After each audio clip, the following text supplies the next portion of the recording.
Hello दोस्तों, आप सभी का स्वागत है हमारे यूट्यूब चैनल एसएससी कोचिंग पे। दोस्तों, आज से हम लोग यह रेलवे ग्रुप डी 2025 के लिए जीके जीएस और साइंस के प्रश्न कर रहे हैं और यह क्लास आपको 12 साढ़े 12 बजे आपको यह क्लास मिलेगी। तो हम लोग चलिए स्टार्ट करते हैं, जो कि यह रेलवे ग्रुप डी के ऑल प्रीवियस ईयर क्वेश्चन है। सभी हम लोग प्रश्न इसमें करेंगे और यह प्रश्न आपको डेली 40-50 क्वेश्चन आपको डेली यहाँ पे मिलेगा। तो 12:30 बजे यह क्लास आपको डेली मिलेगी। तो चलिए स्टार्ट करते हैं हम लोग आज के प्रश्न। देखिए, वो यह प्रश्न जो होंगे वन लाइनर के रूप में हम लोग प्रश्न एक करेंगे। तो चलिए स्टार्ट करते हैं। देखिए, चेचक के टीका का आविष्कार किसने किया था? चेचक के टीका का आविष्कार किसने किया था? तो एडवर्ड जेनर, जो कि यह एग्जाम में पूछे गए प्रश्न है, ये भी बात याद रखिएगा। शरीर में कुल हड्डियों की संख्या कितनी होती है? तो 206 हड्डियों की संख्या होती है। नेक्स्ट क्वेश्चन चलते हैं। शरीर की सबसे लंबी अस्थि, जो शरीर की सबसे लंबी अस्थि होती है वह कौन सी होती है? फीमर। अगर सबसे छोटी अस्थि जो होती है वो स्टेपीज, ठीक, स्टेपीज जो होती है वह कान की हड्डी होती है, सबसे छोटी हड्डी होती है। शरीर में सबसे मजबूत हड्डी कौन सी होती है? तो वह जबड़े की हड्डी होती है, सबसे मजबूत होती है। हृदय 1 मिनट में कितना धड़कता है? तो हृदय 1 मिनट में यह 72 बार धड़कता है। खून का रंग लाल क्यों होता है? तो यह याद रखिएगा, हीमोग्लोबिन के कारण जो होता है खून का रंग लाल होता है। आगे चलते हैं। लाल रक्त कणिकाओं का जीवन काल है।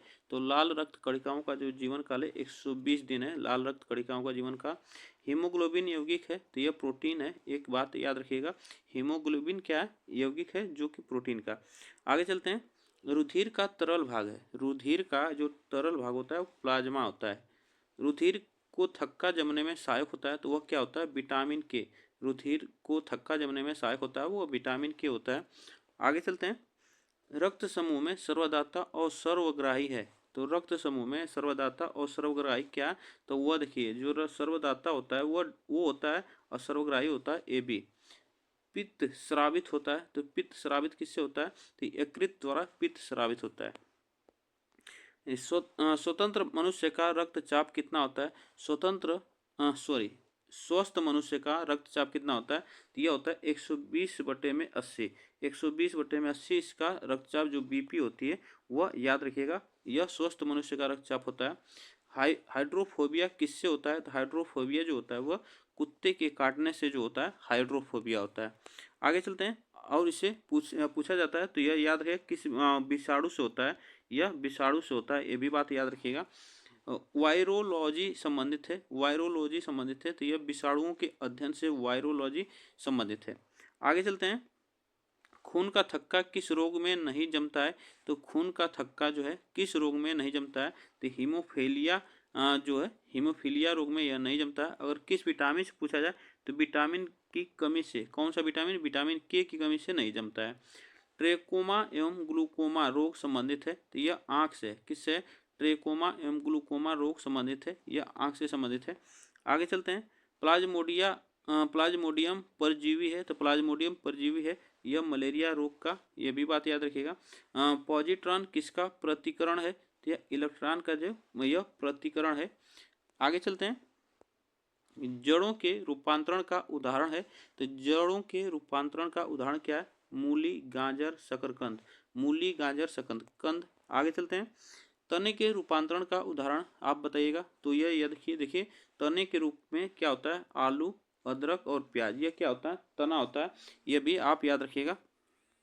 तो चलिए आगे चलते हैं। लौ की मात्रा सर्वाधिक होती है किसमें? तो पालक के पत्तों में। जो पालक होता है उसमें जो होता है लौ की मात्रा सबसे ज़्यादा होती है, आयरन की मात्रा सबसे ज़्यादा पाई जाती है।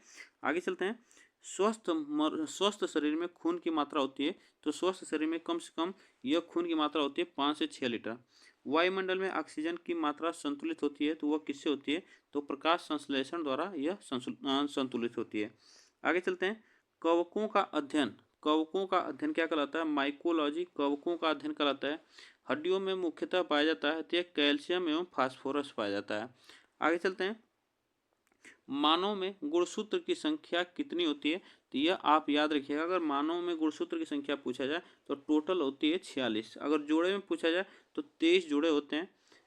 रक्त कणिकाओं का निर्माण कहाँ होता है? तो यह अस्थि मज्जा में होता है। कहाँ पे होता है? अस्थि मज्जा में इसका रक्त कणिकाओं का निर्माण होता है। आगे चलते हैं। इंसुलिन शरीर में कहाँ बनती है?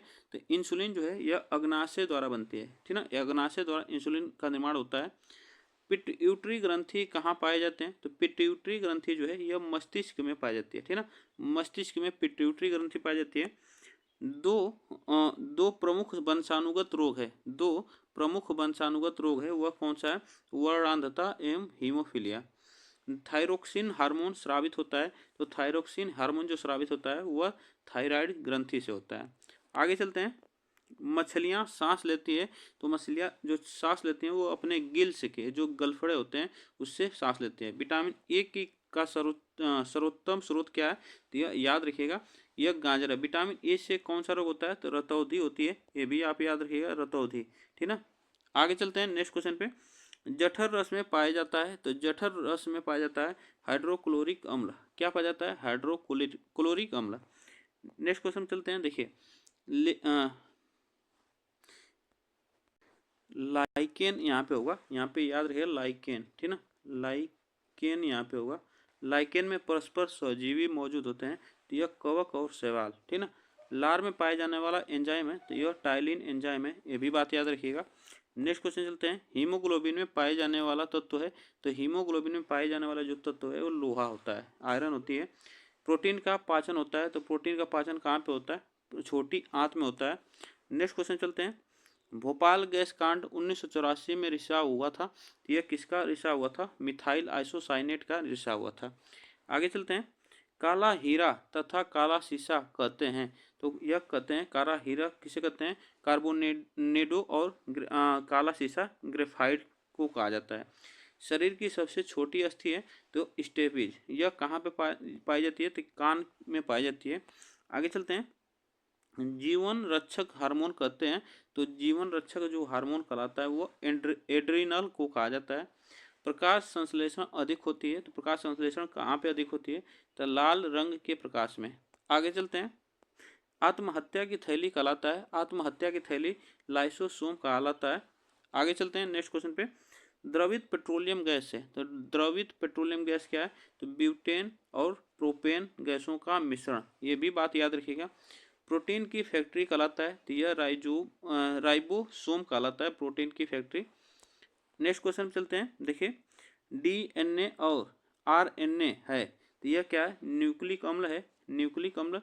मानव शरीर का सामान्य तापमान होता है, तो यह याद रखिएगा। अगर फारेनहाइट में पूछा जाएगा तो 98.6 डिग्री फारेनहाइट होता है। सेल्सियस में पूछा जाए तो 37 डिग्री सेल्सियस होता है, और केल्विन में पूछा जाए तो 310 केल्विन होता है। आगे चलते हैं। मनुष्य में लिंग निर्धारण होता है, तो मनुष्य में लिंग निर्धारण किससे होता है? तो पुरुष के क्रोमोसोम पर यह निर्धारण होता है। शरीर में मांसपेशियों की संख्या होती है, तो शरीर में मांसपेशियों की संख्या होती है 639 मांसपेशियों की संख्या होती है। शरीर का सबसे कठोर तत्व है, तो शरीर का सबसे कठोर तत्व होता है वह एनामिल होता है, जो कि दांत की हड्डी होती है। संसार का सबसे बड़ा पक्षी शुतुरमुर्ग होता है, यह संसार का सबसे बड़ा पक्षी है शुतुरमुर्ग, और इसका अंडा भी सबसे बड़ा होता है। चलिए आगे चलते हैं। जिन संश्लेषण से संबंधित है, तो जिन आप याद रखिएगा संश्लेषण किससे? तो यह हरगोविंद खुराना संबंधित यह व्यक्ति हैं, तो यह याद रखिएगा। संसार का सबसे छोटा पुष्प बुल्फिया जो है संसार का सबसे छोटा पुष्प होता है। पुष्प जीन जो होता है, सॉरी, पुरुष जीन संगठन होता है, तो यह होता है XY, ठीक ना, XY होता है। प्रकाश संश्लेषण क्रिया में ऑक्सीजन मिलता है, तो यह जल से मिलता है, जल से यह मिलता है। आगे चलते हैं। प्रकाश संश्लेषण के लिए आवश्यक इतिहास है, तो यह याद रखें, यहाँ पे इतिहास नहीं है, यहाँ पे गैस है, ठीक ना। प्रकाश संश्लेषण के लिए आवश्यक गैस कौन सी होती है? तो वह CO2, कार्बन डाइऑक्साइड। मधुमेह रोग होता है, तो यह इंसुलिन की कमी से मधुमेह रोग होता है। आगे चलते हैं। पौधे का मुख्य प्रकाश संश्लेषी अंग है, तो आपको बताना यह कौन सा होगा यहाँ पे? तो यह होगा पत्ती, ठीक ना, पत्ती यहाँ पे सही होगा। बानक्राइटिस एक रोग है, बानक्राइटिस एक रोग है, तो यह कृत्रिम हृदय का एक रोग है। नेक्स्ट क्वेश्चन चलते हैं, देखिए एक लड़का अपने पिता से क्रोमोसोम पाता है, तो वह क्या पाता है? यह 22+Y पाया जाता है, इसमें क्रोमोसोम पाया जाता है, ये भी आप याद रखिएगा। प्राक्कलन समिति में कुल सदस्य होते हैं, तो यह कितने होते हैं? 30 सदस्य होते हैं। नेक्स्ट क्वेश्चन चलते हैं, देखिए वह कौन सा प्रथम देश है जिसने महिलाओं को वोट देने का अधिकार दिया था? तो वह कौन सा देश है? तो पहली बार यह देश है, पहला देश है जो कि महिलाओं को वोट देने का अधिकार दिया था। आगे चलते हैं नेक्स्ट क्वेश्चन पे। पाकिस्तान के साथ 1965 में युद्ध के समय भारत के राष्ट्रपति कौन थे?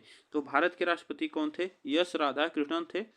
विधवा गृह की स्थापना किसने किया था? तो यह प्रोफेसर डी.के. कर्वे ने विधवा गृह की स्थापना किए थे। आगे चलते हैं। 36वां संविधान संशोधन 1975 द्वारा कौन सा राज्य जोड़ा गया था? तो यह सिक्किम जो है 22वां राज्य है, यह यहीं जोड़ा गया था 36वां संविधान संशोधन 1975 में।